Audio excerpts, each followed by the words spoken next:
What are some of the best performing dealerships in the country doing when it comes to F&I? What separates the overperformers and the underperformers? In my mind, I think it's just, individuals that are open to looking internally. I always use the example, finance managers, typically, if they're having a tough month, well, it's cash, it's leases, it's, all the things we've heard in this industry for a long time. But I think the individuals that just take some accountability and understand there are certain things we can control in this business and there's other things that we can't control. And I think the dealerships that have employees that are able to really put those two things in different buckets allows them to be open and really engage and finding a way to do things better. And, and better means, profitability, but I think better also means a better customer experience, right? Because the better we do in offering these products and of course trying to sell more, but the customer is buying them for the reasons they believe they need them, it just keeps them coming back into the dealership for parts and service and, ultimately another car deal down the road. That is the biggest thing is,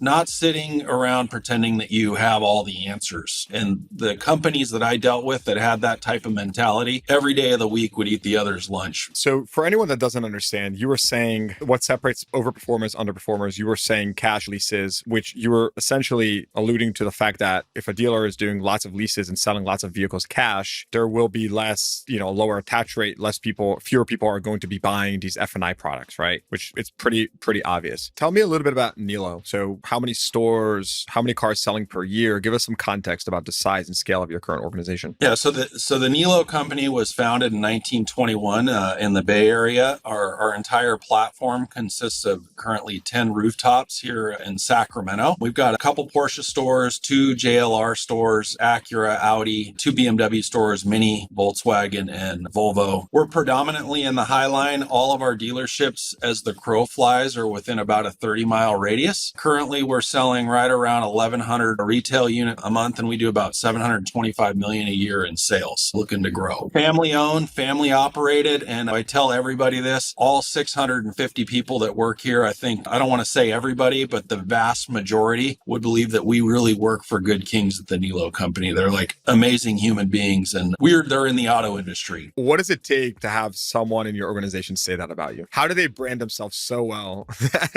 that you're speaking so highly of them? The Niello company was my largest account while I was at Zurich, or, top 2 depending upon the month. But whenever I would come to the Niello company, it was the weirdest thing. I would come in here and everybody's like, God, I'm just so grateful I work here. This place is great. I've worked at other places. Rick Niello, that's, our president. He's just always thankful for what I do. Like Rick will pick up the phone. If he hears somebody doing something great or amazing, he will literally just call and people go, oh, what's he calling me for? He just wants to tell you you're doing a good job, right? It's not the norm. And on all the dealership walls, we have our core values, right? I think a lot of companies have core values. They post them on the wall and they're kind of there. They don't mean anything, but I will tell you, these things, if you come into our dealership as a customer, we get customer feedback about them, the employees, we lead with we're a team.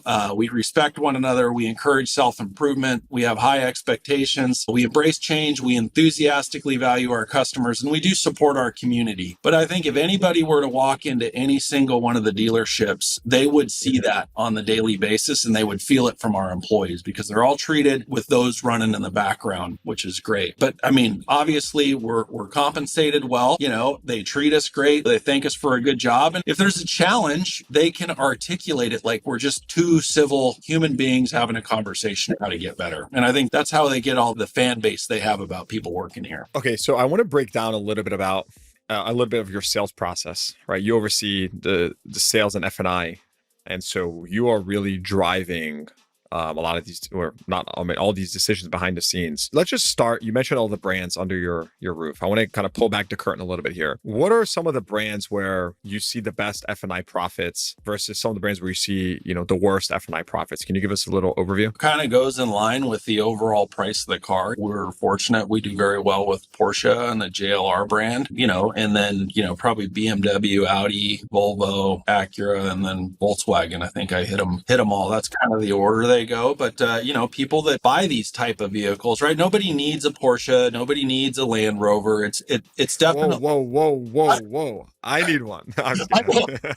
I feel that way sometimes too. I can't quite convince Mrs. Gingrich, but I'm working on it. I'm like the worst closer in the history of the car business, I think. Okay, are the margins the same? Is it just, we're talking about the absolute profit is maybe higher on those, or are the margins actually, like, do you see a big variance of the actual margin percentage on the different brands, whether it's Highline, luxury, or basic? Yeah, it's a larger, per car. The margin's higher on each transaction. Porsche stores are, incredibly valuable. If you look at the Hague report, I think they're at the top of the list of the most desirable franchise for an auto dealer to want to own. And, Land Rover's up there as well. So margins are good, but I think it stands to reason. It's probably the same with almost any business, right? The higher the price of whatever the item is, the more margin you would expect to be in there. And when you go down maybe more towards the domestic, that's more a volume based or a need type car, the margins aren't quite as good. You were brought in to grow margin and improve it alongside other things. What were the margins before you entered Niello? What are they now? Because I want to break down like what you've done to drive improvement at this, one business or just one dealership in the country. I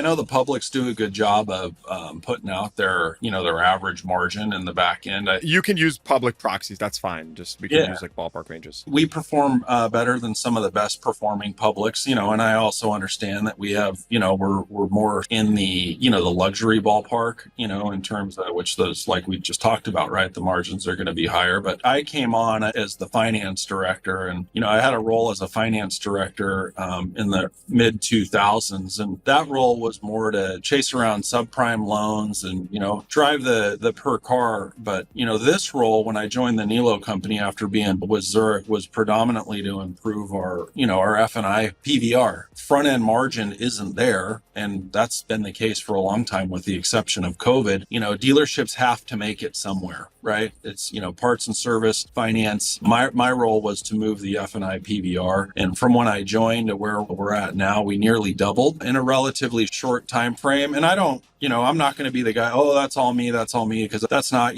we did training, we did support. I think increasing awareness about how important it is to the financial health of the store, being in this industry for a long time, I have a pretty good network of people that I just kept in contact, that I had great relationships in jobs prior to Zurich, and, was able to recruit, a handful of top tier performers. So I think between getting some great talent that fit the Niello company mold and just keeping it top of mind, and, obviously having incentive programs to drive that type of behavior, we are where we are today, which has been very helpful. And, our focus is really kind of shifted a little bit towards, being more of a powerhouse in the used car department. And in order to do that, you got to be priced right, you got to be merchandised properly. And then of course you got to be able to make a few bucks with each transaction. Otherwise, if it doesn't make dollars, it doesn't make sense.